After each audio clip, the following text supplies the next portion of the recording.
आजको भिडियो चाहिँ म क्रस सेक्सनको बारेमा लिएर आइरहेको छु है। नमस्ते सबैलाई। के गर्नु पऱ्यो भन्दाखेरि यहाँनिर अब क्रस सेक्सनमा जानु पऱ्यो।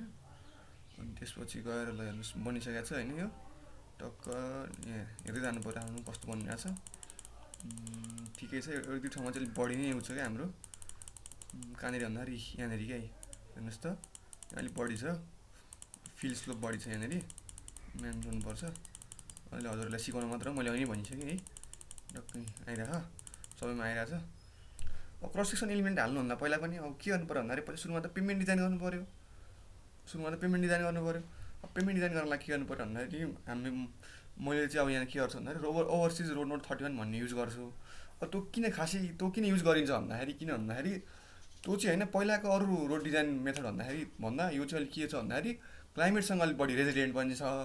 अनि ट्रोपिकल र सब ट्रोपिकल क्लाइमेटको लागि चाहिँ एकदम सुइटेबल छ क्या। किनकि नेपाल एकदम ट्रोपिकल, नेपालको धेरै जस्तो भूभाग त ट्रोपिकल क्लाइमेट रिजनमै पर्छ, क्लाइमेट जोनमै पर्छ हो। त्यसै कारणले गर्दाखेरि के गर्छु भन्दाखेरि म ओभरसिज रोड नोट 31 नै युज गर्छु है। अब त्यसको लागि के गर्नु पऱ्यो भन्दाखेरि सुरुमा त हामीले अब सिबिआर टेस्ट गर्नु पऱ्यो। सिबिआर टेस्ट नगरिकन त पेमेन्ट डिजाइन भन्ने कुरा त आउँदैन। त्यस के गर्नु पऱ्यो भन्दाखेरि सिबिआर टेस्ट गर्नु पऱ्यो। अब त्यसको लागि के थियो भन्दाखेरि हामीले 7वटा स्याम्पल जम्मा गरेर ल्याएको थियौँ साइडबाट, सर्वे गरेर साइडबाट। स्याम्पल पनि कस्तो भागबाट ल्यायौँ भन्दाखेरि जुन भागमा चाहिँ हामीले के छ भन्दाखेरि सकेसम्म के गर्नु पऱ्यो भन्दाखेरि माटो चाहिँ होइन हल्का माटो चेन्ज भएको सेक्सनको हेर्नु पऱ्यो। त्यो त हामीले हेरेर चाहिँ थाहा हुन्न खासै होइन, टेस्टै गर्नुपर्छ। त्यही पनि अब आफूले आँखाले अब छुट्याउन सक्ने जस्तो माटोबाट ल्याउनु पऱ्यो है। हामीले गरेको कति भन्दाखेरि 2300 मिटर जति गऱ्यौँ, त्योबाट ल्याएको हो। 7वटा स्याम्पल ल्यायौँ, सिबिआर टेस्ट गऱ्यौँ है। सिबिआर टेस्टको लागि चाहिँ के छ भन्दाखेरि म तपाईँलाई एउटा फाइल देखाउँछु है, त्यो हेर्नुहोस् है त। यहाँ आइसकेको छ है। टक्क कहाँ छ सिबिआर यहाँनिर बनाएको छु एउटा फाइल है, त्यो हेर्नु पऱ्यो।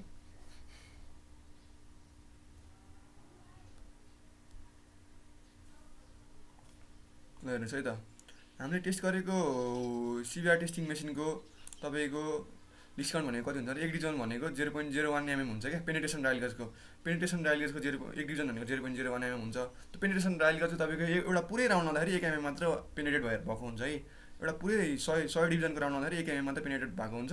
अनि प्रुभिङ रिङको क्यालकुलेसन फ्याक्टर भनेको हाम्रो के छ, त्यो क्यापासिटी कति छ भन्दाखेरि त्यो सिबिआर टेस्टिङ मेसिनमा 3 किलोन्युटन थियो। अनि हाम्रो त्यो यो त इन्डियाबाट निर्मित हो नि त तपाईँको त्यो उ त। अनि त्यसले तपाईँको कोडले के गरेको थियो भन्दाखेरि 3 किलोन्युटनको चाहिँ बराबर चाहिँ 935.4 डिभिजनको क्यालकुलेसन फ्याक्टर भनेको थियो क्या। अनि 1 डिभिजन बराबर कति भयो, 3/935.4 भयो किलोन्युटन भयो। त्यसलाई इन्टु 1000 गरेर न्युटनमा लगायो। अनि त्यसको न्युटनलाई के गर्नु केजीमा लगायो क्या। भनेपछि हाम्रो प्रुभिङ रिङको 1 डिभिजन भनेको कति हुन्थ्यो, 0.327 केजी हुन्थ्यो है। हामीले लिएको यो डाटा भयो। अब पेनिट्रेसनको डाटा कतिमा लिनु पऱ्यो भन्दाखेरि 0, 0.5, 1, 1.5, 2, 2.5 mm सबैमा लिनु पऱ्यो। अब हाम्रो मेन गोल भनेको के हुन्छ भन्दाखेरि 2.5 र 5 mm को हेर्नु पऱ्यो। खासमा त तपाईँको 2.5 mm को पेनिट्रेसनको प्रुभिङ रिङ डिभिजन बढी आउनु पर्ने हो होइन। सरी मैले गलत भने है। प्रुभिङ रिङ डिभिजन अब हेर्नु पऱ्यो। यही पेनिट्रेसन यति mm पेनिट्रेसनमा प्रुभिङ रिङको डिभिजन हेर्नु पऱ्यो। प्रुभिङ रिङको डिभिजन हामीले हेऱ्यौँ होइन। अनि त्यसपछि गर्नु पऱ्यो के गर्नु पऱ्यो भन्दाखेरि यो डिभिजनलाई के गर्नु पऱ्यो इन्टु यो क्यालकुलेसन फ्याक्टरले मल्टिप्लाई गर्नु पऱ्यो। यो क्यालकुलेसन फ्याक्टरले मल्टिप्लाई गर्नु पऱ्यो भने चाहिँ के गर्नु पऱ्यो 0 इन्टु 0.327, 36 इन्टु 0.327, 70 इन्टु 0.37 गर्दा यो भ्यालु आयो, लोडको भ्यालु आयो। लोडको भ्यालु आएपछि के गर्यो भन्दाखेरि हामीले यहाँ के गर्नु कर्भ प्लट गऱ्यौँ। कर्भ के भर्सेस के को प्लट गऱ्यौँ भन्दाखेरि लोड भर्सेस पेनिट्रेसनको कर्भ प्लट गऱ्यौँ। अब त्यसको लागि के गर्नु पऱ्यो भन्दाखेरि हामीले 2.5 mm पेनिट्रेसनमा हेर्नु पऱ्यो है। 2.5 mm पेनिट्रेसन करेस्पोन्डिङ लोड भनेको कति छ यहाँ हेर्नु पऱ्यो। 2.5 mm करेस्पोन्डिङ लोड भनेको कति छ, 55.29 केजी छ है। 55.29 KG divided by standard load. Standard load भनेको 2.5 mm पेनिट्रेसनको लागि कति हुन्छ भन्दाखेरि 1370 केजी हुन्छ। बाई 1370 इन्टु 100% गऱ्यौँ भने चाहिँ यसमा 4.057% आयो। अनि 5 mm कति आयो भन्दाखेरि करेस्पोन्डिङ लोड भनेको 116.085 केजी आएको छ हेर्नुहोस् है। 5 mm 116.085 केजी आएको छ। अनि त्यसपछि गएर के छ भन्दाखेरि अनि 5 mm को स्ट्यान्डर्ड लोड भनेको कति हुन्छ 2055 केजी हुन्छ।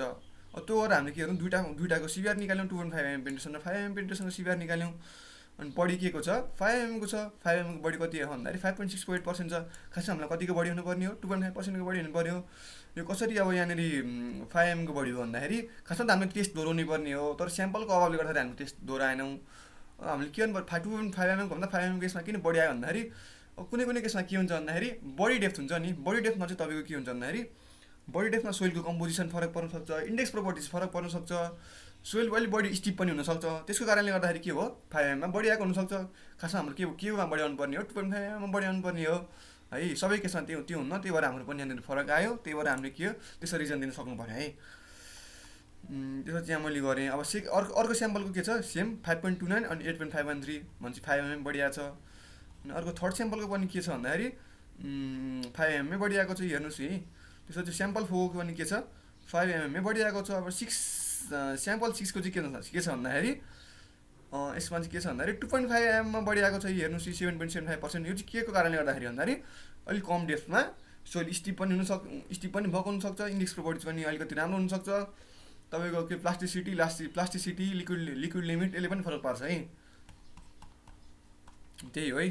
अनि 7वटा स्याम्पलको हामीले निकाल्यौँ, जुनको बढी छ त्यति हाल्यौँ यहाँ सिभियर भ्यालु। अनि यसलाई के गर्यौँ डिसेन्डिङ अर्डरमा राख्यौँ है, डिसेन्डिङ अर्डरमा राख्यौँ। त्यसपछि के हो ऱ्याङ्क दियौँ है। अब सबभन्दा धेरैलाई 1 2 3 यस्तो भइहाल्यो। त्यसपछि यो ऱ्याङ्कलाई के गर्यौँ पर्सेन्ट गऱ्यौँ, पर्सेन्टमा निकाल्यौँ। यो पर्सेन्टमा निकाले के भन्दाखेरि 1/1 यो कति कसरी आयो भन्दाखेरि 1 हाम्रो टोटल स्याम्पल कति छ 7 छ, 1/7 × 100%, यहाँनिरको 2/7 × 100%, यहाँनिरको 3/7 × 100%, यहाँनिरको 4/7 × 100% गर्दा यो आयो। टक्क यसलाई पनि कर्भ प्लट गऱ्यौँ, percentage equal to greater than versus severe value गऱ्यौँ। अनि यसपछि 87.5 पर्सेन्टेजलाई निकाल्यौँ, त्यो भनेको कति आयो 5.3% आयो है। यो भयो सिभियरको भ्यालु कति आयो हाम्रो ओभरअल सिभियरको भ्यालु 5.3% आयो पर्सेन्टाइल मेथडबाट। सिभियरको भ्यालु 5.3% आइसकेपछि हामीले के पेमेन्ट डिजाइनको लागि के छ म यहाँ छुट्टै यहाँ बनाउँछु, त्यो नि हेर्नुहोस् है।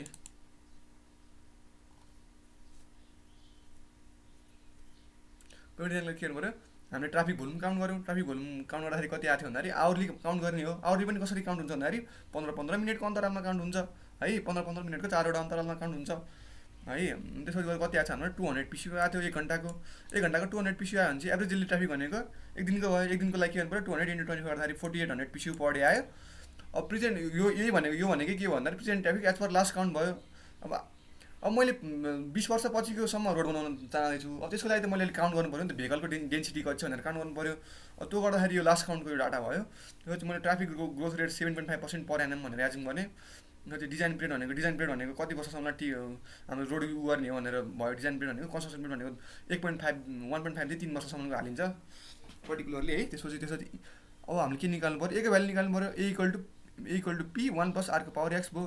पी भनेको तपाईँको भर्खर एरिया भयो यसले 4800, त्यसपछि गएर 1 + r भनेको के हो ट्राफिक ग्रोथ रेट भयो भनेको कति 7.5% पर एनम भयो। त्यसपछि x भनेको के हो कन्स्ट्रक्सन पिरियड भयो भने चाहिँ हामीलाई बनाउन कति वर्ष लाग्छ त्यो कुरा भयो।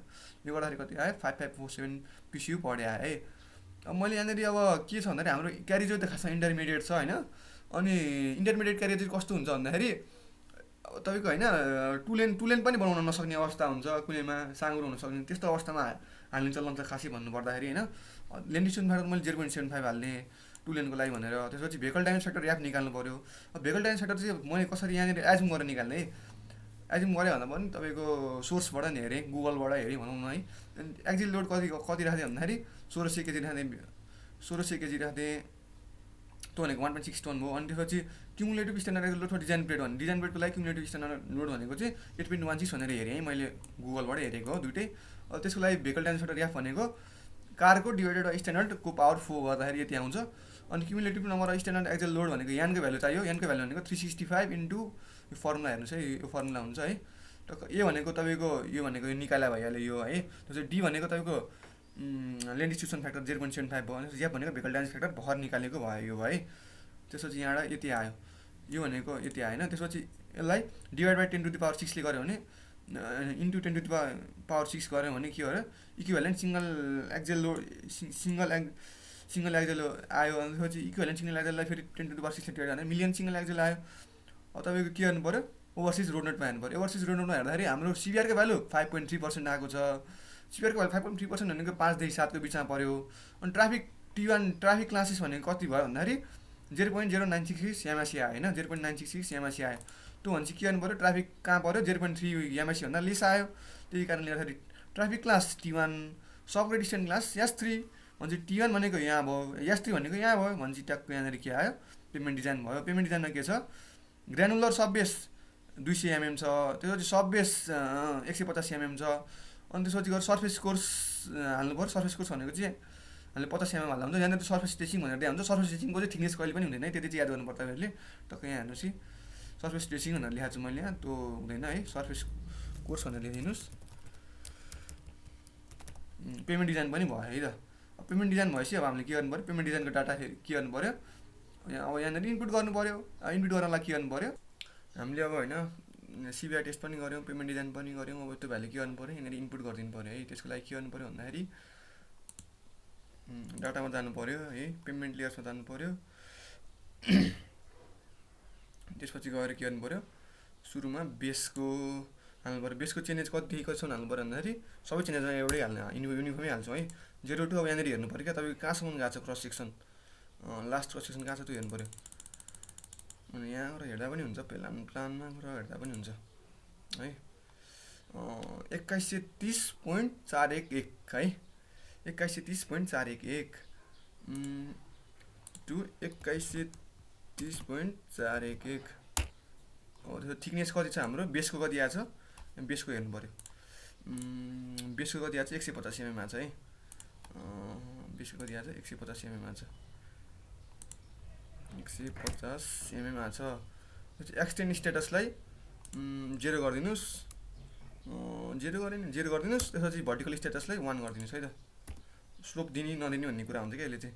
अनि के गर्नु पऱ्यो, सेभ एन्ड अपडेट गरिदिनुहोस्। त्यसपछि के गर्नु पऱ्यो, गो टु सब बेसमा जानुहोस्, फेरि त्यही गरिदिनुहोस्, 0 to 2130.411 गर्नुहोस् है। थिकनेस कति छ 200 mm छ क्या अरे यसको, हेर्नुहोस् 200 mm छ। यो पनि 0, यतापट्टि 1 गरिदिनुहोस् है त। सेभ एन्ड अपडेट क्रस गरिदिएँ। त्यसपछि गएर क्रस सेक्सनमा जान्छु।